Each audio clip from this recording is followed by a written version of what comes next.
Voici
Alors, salut à tous, salut à tous ceux qui sont en ligne.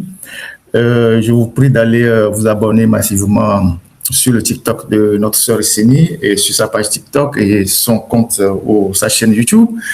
C'est une de nos artistes très engagées, l'une des femmes les plus engagées dans cette lutte-là. Elle fait des lives régulièrement tant que son calendrier lui permet. Et donc, il faut l'encourager. Allez vous abonner sur sa chaîne YouTube et puis sa page Esseni. On va rejouer la chanson vers la fin. Alors, soyez les bienvenus à ce dernier live de l'année. Je dis de l'année, du mois d'avril. Nous sommes à la veille du 27 avril. On va faire un bon live avec un focus sur l'indépendance. Mais avant, on va évacuer quelques sujets rapidement et on va tomber sur le sujet principal. Depuis 66 ans, qu'est-ce qu'on a fait du Togo? Qu'est-ce que le Togo est devenu? Et voilà, on va parler de ça. Je vais avoir une feuille sur laquelle j'ai écrit un peu de trucs. Regarde là. Un peu plus devant. Non plus. Ouais, c'est là. Merci. Excusez-moi, j'avais oublié un document. Et donc, soyez les bienvenus dans ce live-là. C'est parti pour un bon bout de temps. Il n'y a pas de son sur YouTube? Non, je pense que il doit en avoir. D'accord, c'est parfait. Alors, on va partir un peu en Afrique du Sud. Vous savez, tout ce qui se passe en Afrique du Sud depuis un certain temps. Il est important qu'on en parle un peu. L'Afrique du Sud, secouée par une vague de xénophobie, c'est pas la première fois, c'est depuis déjà 99. On parle déjà depuis 99 jusqu'à ce jour de pratiquement 600 morts. Et donc, nos frères sud-africains qui s'en prennent à d'autres Africains sous prétexte qu'ils viennent voler leurs emplois et ils sont dans la criminalité, ils sont ci, ils sont ça. Et les images choquent la toile. On ne peut pas les diffuser ici parce que YouTube peut nous sanctionner. Les images choquent la toile, mais cela nous pousse aussi à une réflexion sur la cohabitation entre les peuples. Généralement, vous voyez ces gens-là qui ferment les boutiques, qui tabassent un peu partout les autres communautés. Parfois, c'est les communautés de l'Afrique de l'Est, comme les Mozambicains, les Zimbabwéens, les Congolais, ou les communautés d'Afrique de l'Ouest, comme les Ghanéens, les Nigérians, les Sierra-Léonais et les Libériens. C'est beaucoup plus ces communautés-là qui sont aujourd'hui attaquées par cette bande de xénophobes. Et les Africains sont choqués de voir que c'est des images qui viennent de l'Afrique du Sud. Mais ça a été toujours comme ça, l'Afrique du Sud. Ça a été toujours comme ça. C'est vrai que c'est le pays de Mandela, mais Mandela n'était que l'icône. Mais ces gens ont toujours agi ainsi. Et depuis fort longtemps, et rien ne semble les arrêter. Et on a l'impression qu'ils bénéficient même de la complicité tacite de leur gouvernement. Et pourtant, cette Afrique du Sud-là, tous les Africains se sont mobilisés pour les aider dans la lutte contre l'apartheid. À l'époque, les régimes qui avaient les régimes qui étaient d'obédience communiste ou marxiste, voire même socialiste, obligeaient les élèves à cotiser de l'argent qu'on envoie en Afrique du Sud. Il y a les bonnes volontés qui donnaient beaucoup d'argent au mouvement de l'ANC à l'époque pour pouvoir les aider à se débarrasser de cette domination qu'ils ont subi pendant longtemps. Aujourd'hui, c'est eux qui s'attaquent à tous ceux qui les avaient aidés. Et cela nous montre quand même toutes les difficultés que nos peuples ont à habiter ensemble. Et on a vu que même dans nos pays, on a connu la vague des Togolais, des Nigérians qui ont été chassés du Ghana dans les années, je pense, 79, 77. Ensuite, on a connu la vague d'autres personnes qui ont été chassées du Nigeria, ceux qu'on appelait Agégué, les gens qu'on appelait Agégué, tout ça. Et donc, c'est une situation qui doit nous interpeller. Vous vous rappelez que j'ai dit plusieurs fois que c'est bien de prôner le panafricanisme, mais sur un continent où il y a des peuples, il y a plusieurs peuples qui sont de différentes cultures. C'est très difficile. Même dans nos propres États, on a des États, mais on n'a pas des nations. On va parler tout à l'heure du Togo. Les gens raisonnent en communauté, les gens raisonnent en ethnie, les gens raisonnent parfois même en religion. Et donc, vous comprenez que la situation, elle est celle-là. Il faut arriver à comprendre, oui, il y a aussi le Gabon, il faut comprendre que sur ce continent-là, on est des peuples. C'est un continent, on a forcément pour la plupart la peau noire, il y a l'Afrique blanche, tout ça. Mais ce sont des peuples différents, chacun avec ses cultures. Donc, à chaque fois que il y a une occasion qui le permet, les gens reviennent. Les gens reviennent avec leurs anciennes traditions. Généralement, c'est lié à la crise économique, à la mauvaise gestion, à la crise économique qui laisse croire aux gens que ce sont les étrangers qui viennent chipper leur boulot, prendre leur boulot, ou le fait que des gens ont appris pendant des années à ne pas travailler, donc les étrangers sont venus, ils ont innové et tout, et ces gens-là s'en prennent à d'autres personnes. Même actuellement au Ghana, il y a des femmes qui manifestent, qui s'en prennent aux Nigériens, en disant que les Nigériens, ils sont dans les rituels, ils sont dans le faux, c'est des escrocs. Si vous allez sur les pages ghanéennes, vous allez voir qu'il y a des manifestations aussi au Ghana. Et pour l'Afrique du Sud, je vais vous montrer un document. Il y a un monsieur au Ghana qui a montré le chèque de son père, qui était médecin à l'époque, qui a envoyé $10 000 à l'ANC, à Mandela à l'époque. Et ce monsieur a fait un test pour s'offusquer de ce qu'est devenu l'Afrique du Sud. L'Afrique du Sud pour laquelle ils se sont mobilisés, ils ont cotisé, ils ont donné beaucoup d'argent. C'est ça le chèque. Donc, monsieur Vincent Ankou, il était médecin à l'époque. Il avait donné un chèque de $10 000 à Mandela comme contribution pour l'ANC, pour la lutte, pour accompagner la lutte. Donc, c'était la solidarité africaine, c'était une lutte totalement africaine. Tout le monde se sentait proche de ce peuple-là, des Sud-Africains, de cette communauté. Et aujourd'hui, qu'ils ont plus ou moins une certaine liberté, ils renvoient maladroitement l'ascenseur envers les Africains qui les ont aidés. Et donc, tout ça doit quand même nous montrer que nous devons beaucoup plus travailler à édifier des États-nations, à consolider le développement dans nos pays, pour éviter que on en arrive à des humiliations comme les vidéos qui circulent. Ça va pas s'arrêter de sitôt. Le gouvernement ghanéen a convoqué l'ambassadeur sud-africain, mais ça ne donnera rien. Et surtout, lorsqu'on sait que l'Afrique du Sud a des intérêts dans nos pays. Quand vous prenez le groupe MTN, c'est un groupe de l'Afrique du Sud. Quand vous prenez la compagnie South African Airlines, c'est un groupe sud-africain. Quand vous prenez Sanlam, qui est une assurance, je pense que ça appartient à Motiepe. Donc, je pense que si ça continue, les autres États doivent quand même prendre des mesures pour que nos frères qui sont en Afrique du Sud cessent d'envoyer ces images-là qui sont assez dégradantes dans le monde entier. Et j'ai même vu une vidéo où ils étaient en train de bastonner des Noirs et ce sont les Blancs qui se sont interposés, les Blancs sud-africains. Vous imaginez ce que ça représente? Ce sont les Blancs qui viennent s'interposer dans une bagarre. Le groupe sud-africain qui tabassait des étrangers, ce sont les Blancs sud-africains qui viennent s'interposer. C'est quand même l'histoire à l'envers, ce qui se passe aujourd'hui en Afrique du Sud. Donc, je voulais commencer par là. Ensuite, enchaîner avec le Mali. Il y a eu une terrible attaque au Mali. Cette semaine, il y a Deutsche Welle qui m'a fait une interview par rapport à ce qui s'est passé au Togo, cette conférence dite de haut niveau qui a rassemblé les acteurs de l'AES, quelques chancelleries et puis la CEDEAO et le Togo. Le Togo étant en train de jouer toujours son rôle, être un acteur dans l'ombre qui tire les ficelles. Et donc, on m'a posé la question, quel est l'intérêt du Togo? J'ai répondu, j'ai dit, bon, le Togo fait tout ça pour des raisons de politique intérieure. Et le Togo lui-même qui n'arrive pas à cultiver la paix, la sérénité, à libérer les prisonniers, à être en phase avec ses populations, veut construire un pont entre les pays de l'AES et leurs partenaires. Tout ça, c'est un jeu d'équilibrisme. Et j'ai précisé que la situation au niveau du Sahel, sur le plan sécuritaire, est quand même assez préoccupante parce que les choses se sont dégradées depuis. C'est vrai que les gens sont dans la propagande, ils ne voient pas la réalité. Ils ne voient pas la réalité. Quand vous avez d'autres canaux qui vous permettent de vous informer. Vous savez réellement ce qui se passe. Vous ne vous fiez pas peut-être aux médias. Vous avez vos propres sources d'information. On a quand même plein de journalistes qui sont au Mali. On a des amis qui sont au Mali, qui sont dans ces pays-là, qui remontent des informations. On sait que la situation sécuritaire est très dégradée dans ces pays-là.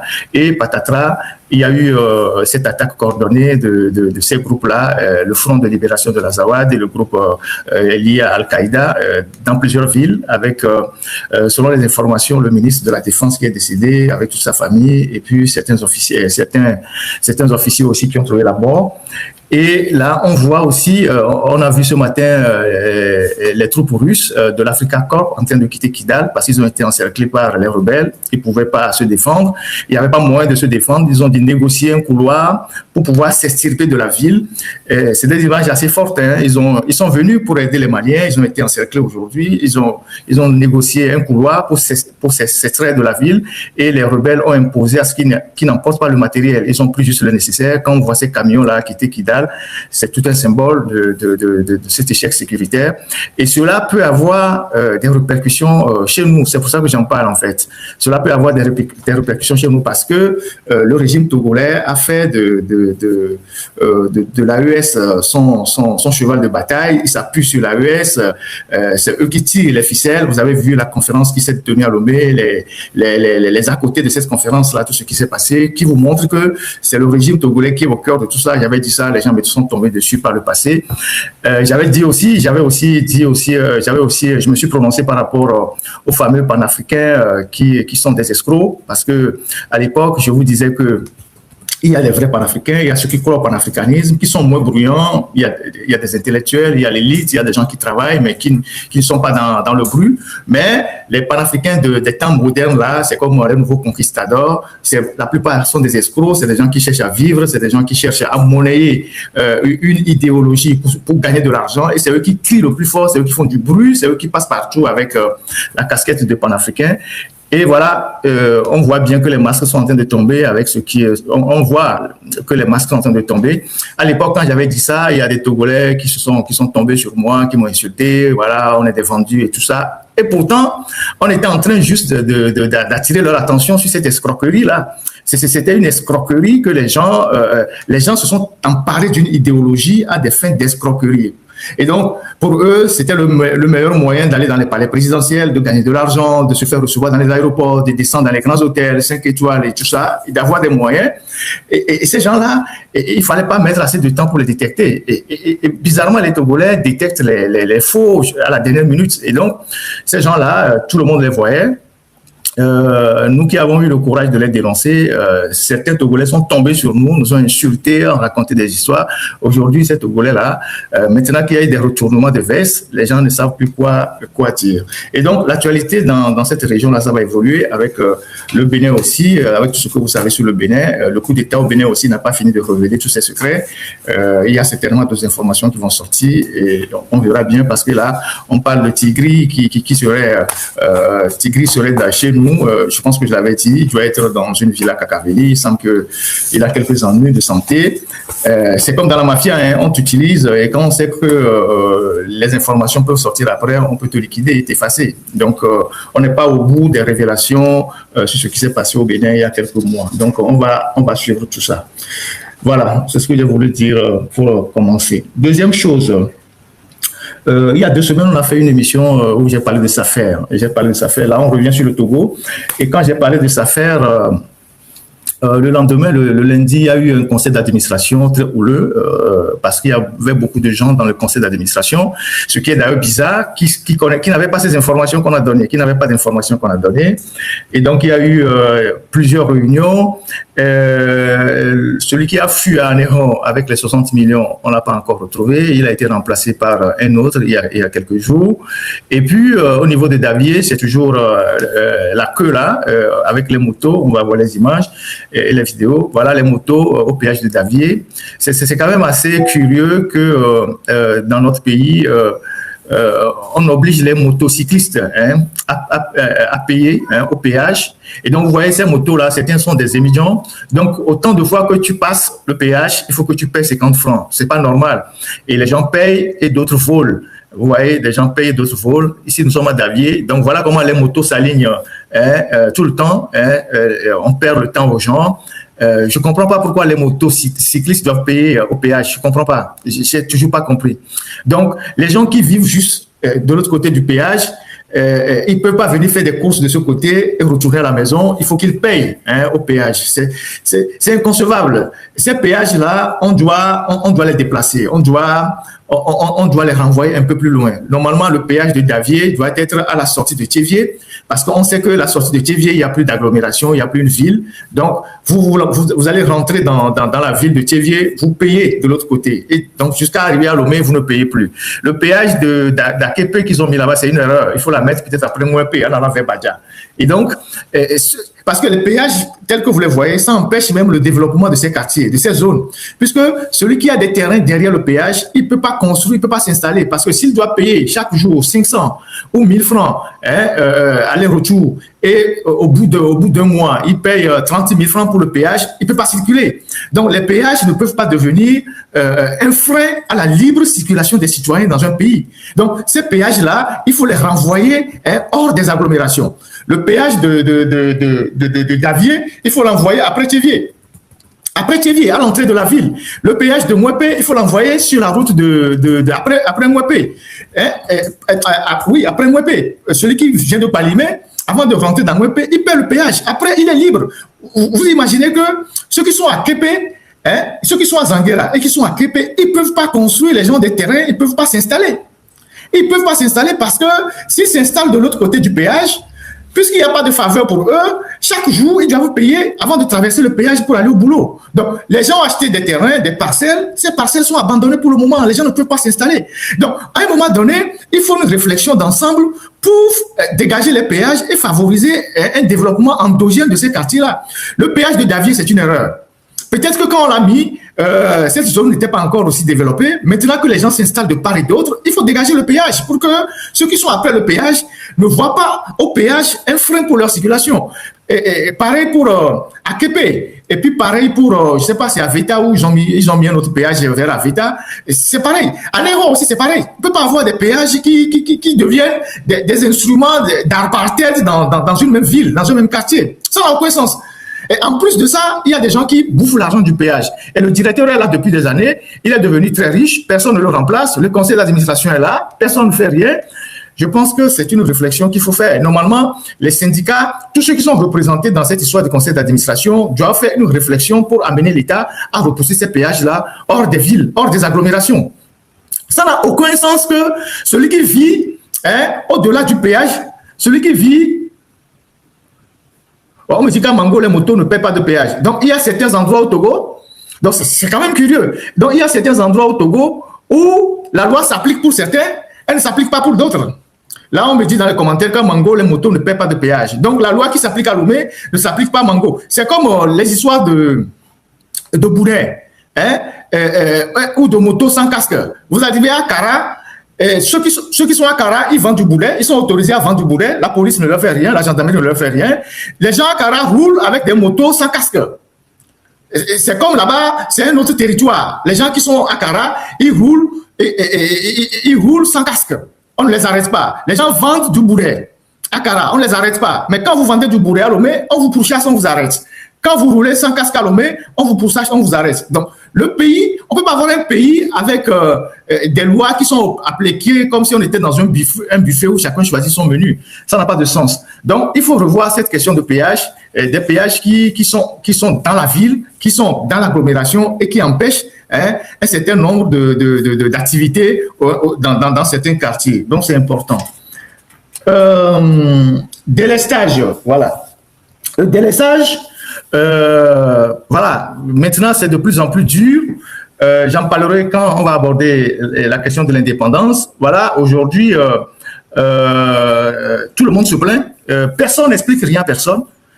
Personne n'explique rien à personne. Personne ne dit ce qui se passe. Est-ce qu'on a un problème de dette qu'on n'a pas payé au Ghana et au Nigeria? Est-ce qu'il y a des déficits? Est-ce qu'il y a tel problème? La société ne dit absolument rien. Mais ce qui est encore plus grave et que personne ne dit, c'est que le délaissage fait que les gens n'ont pas d'eau.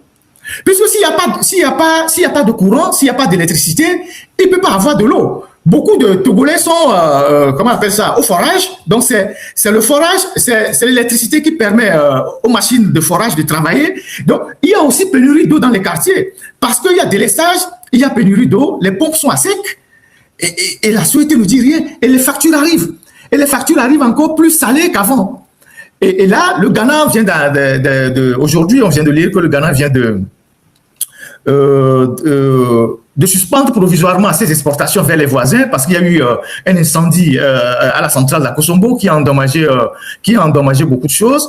Donc, le Ghana suspend l'exportation de l'électricité vers les pays voisins. Nous avons le Nigeria où le ministre de l'énergie vient de démissionner parce que là-bas aussi il y a une crise énergétique. Le Nigeria qui coupe aussi le courant parce qu'on ne paye pas suffisamment, on a des dettes qu'on ne règle pas. Et là aujourd'hui, toute l'économie du Togo est totalement à terre.